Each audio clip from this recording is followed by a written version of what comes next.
Double engine সরকারের সুফল, রাজ্যের রেলে গতি আনার তোড়জোড় ইতিমধ্যে শুরু হয়ে গিয়েছে। নবান্নে মুখ্যমন্ত্রী শুভেন্দু অধিকারীর সঙ্গে বৈঠকে রেলমন্ত্রী অশ্বিনী বৈষ্ণব, হাই প্রোফাইলে বৈঠকে উপস্থিত বিধায়করা, সামিল তৃণমূল বিধায়কও। আমার সহকর্মী সায়ন্ত ভট্টাচার্য এই মুহূর্তে আমার সঙ্গে রয়েছেন টেলিফোনে। সায়ন্ত, ডবল ইঞ্জিন সরকারের সুফল কোন কোন ক্ষেত্রে আসতে পারে এই নিয়ে বিস্তর এর আগেও আলোচনা হয়েছে, মানুষ আশাবাদী।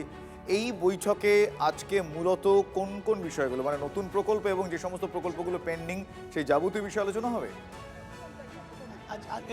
হ্যাঁ, একদমই। দেখো, এই রাজ্যে কিন্তু দীর্ঘদিন ধরেই একাধিক জমি জটিলতায় আটকে আছে রেল প্রকল্প, যার মধ্যে ভুটানের রেল প্রকল্প, বক্সার রেল প্রকল্প সহ একাধিক রেল প্রকল্প, দেশপ্রাণ নন্দীগ্রাম রেল প্রকল্প, বিভিন্ন জায়গায় শুধু জমি জটিলতার কারণে এই রেল প্রকল্পগুলো দাঁড়িয়ে গিয়েছে বছর পর বছর।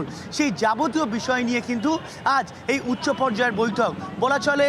এই বিগত দেড় দশকে এই প্রথম রেলমন্ত্রীর সঙ্গে এত বড় বৈঠক হতে চলেছে রাজ্যে নবান্ন সভাঘরে, যেখানে ইতিমধ্যেই রাজ্যের বিজেপি বিধায়ক, রাজ্যের মন্ত্রী, এমনকি আমরা দেখলাম তৃণমূল বিধায়ক রতিন ঘোষ পর্যন্ত এসছেন। তিনিও আশাবাদী জমি জটিলতায় এই প্রকল্পগুলো এতদিন আটকে ছিল সেগুলো এবার মিটবে। অর্থাৎ যে সমস্যা এতদিন ধরে হচ্ছিল সেই সমস্যার সমাধান হবে। ইতিমধ্যে 61টি রেল প্রকল্পের জমি জটিলতা যেগুলো ছিল সেগুলো সমাধান হয়েছে। মুখ্যমন্ত্রী শুভেন্দু অধিকারী সেগুলো অনুমোদন দিয়েছে। এছাড়াও নন্দীগ্রাম, দেশপ্রাণ, বক্সার, ভুটান সহ একাধিক রেল প্রকল্প যেখানে জমি জটিলতা আটকে রয়েছে, সেবক রংপুর পাশে নাগরাঘাটে যেখানে জমি জটিলতার ক্ষেত্রে সমস্যা হচ্ছে, সেগুলো সমস্যার সমাধান হবে বলে এই আশাবাদী রেলকর্তারা। ইতিমধ্যে পূর্ব রেল, দক্ষিণ পূর্ব রেল। তোমার সঙ্গে কথা বলতে বলতেই একটা ছবি আমি দর্শকদের দেখাবো। কলকাতায় এসে মেট্রোয় উঠেছেন রেলমন্ত্রী অশ্বিনী বৈষ্ণব, এক্সক্লুসিভ সেই ছবি। সঙ্গে রয়েছেন মন্ত্রী জগন্নাথ চট্টোপাধ্যায়। নিত্যযাত্রীদের সঙ্গে এই মুহূর্তে রেলমন্ত্রী মেট্রোয়ে চড়েছেন, তিনি কথা বলছেন নিত্যযাত্রীরা। এই মুহূর্তে তারা সহযাত্রী বলা যায়। সঙ্গে মন্ত্রী রয়েছেন জগন্নাথ চট্টোপাধ্যায়।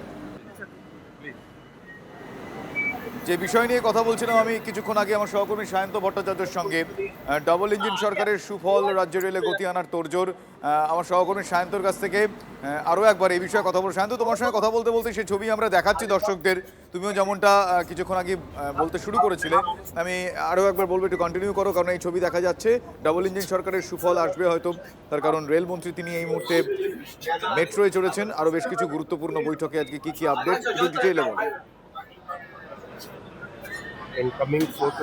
একদমই শুভজিৎ। দেখো, কলকাতা মেট্রো যা কিন্তু গোটা দেশের কাছে একটা গর্বের জায়গা, সেই কলকাতা মেট্রোতে এখন সবারই খোদ রেলমন্ত্রী অশ্বিনী বৈষ্ণব, সঙ্গে রয়েছেন বিধায়ক জগন্নাথ চট্টোপাধ্যায়ও। রেলমন্ত্রী কিন্তু শুধুমাত্র মেট্রো ট্রেন, সেখানকার যাত্রীদের সঙ্গেও কথা বলছেন, যাত্রীদের কী কী সুবিধা অসুবিধা হচ্ছে সেই বিষয়ে খোঁজ দিচ্ছেন। মূলত তুমি জানো, চিংড়িঘাটার মেট্রো প্রকল্প যে জটিলতা দীর্ঘ বছর, 2 থেকে 2.5 বছর ধরে আটকে ছিল, পালাবদল হতে হতেই মাত্র 12 দিনে কাজ শেষ হয়ে গিয়ে 12 ঘন্টায় কাজ শেষ হয়ে গিয়েছে। এবং একই সঙ্গে অন্যান্য যে মেট্রো कोलकाता मेट्रो में इंडक्ट हो जाएगी, जिससे कोलकाता मेट्रो के पैसेंजर्स को, कोलकाता शहर के निवासियों को एक नई तरह की सर्विस मोबिलिटी इन कोलकाता।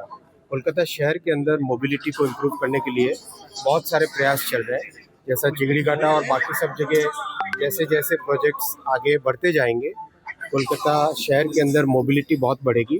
60 नए जनरेशन की ट्रेन्स कोलकाता मेट्रो के लिए प्लानिंग कर रहे हैं, जो आगामी 4 से 5 वर्षों में कोलकाता मेट्रो में इंडक्ट हो जाएगी, जिससे कोलकाता मेट्रो के पैसेंजर्स को, कोलकाता शहर के निवासियों को एक नए तरह की सर्विस मिलेगी।